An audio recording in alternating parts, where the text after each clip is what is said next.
मुंबई आणि पुणे शहरात भुयारी मार्गांचे जाळे उभारण्याचा शासनाचा मानस आहे।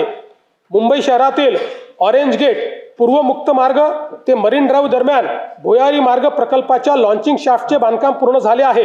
हा प्रकल्प डिसेंबर 2028 पर्यंत पूर्ण करण्याचे नियोजन आहे। मुंबईतील पूर्व आणि पश्चिम परिसराला जोडणाऱ्या गोरेगाव मुलुंड या भुयारी मार्गाच्या पहिल्या टप्प्याचे काम अंतिम स्तरावर आहे। ठाणे ते बोरिवली या 18,838 कोटी रुपये किमतीच्या भुयारी मार्गाचे काम प्रगतीपथावर असून जून 2028 पर्यंत तो पूर्ण करण्याचे नियोजन आहे। खारघर ते तुर्भे या सुमारे 6 किलोमीटर लांबीच्या 2,100 कोटी रुपये किमतीच्या भुयारी मार्गाचे काम सप्टेंबर 2028 पर्यंत पूर्ण करण्याचे नियोजन आहे। एकात्मिक भुयारी मार्ग रस्ता प्रकल्प अंतर्गत वांद्रे वरळी सागरी सेतू ते बुलेट ट्रेन स्थानक, वांद्रे कुर्ला संकुल ते छत्रपती शिवाजी महाराज आंतरराष्ट्रीय विमानतळ जोडण्यात येणार आहे।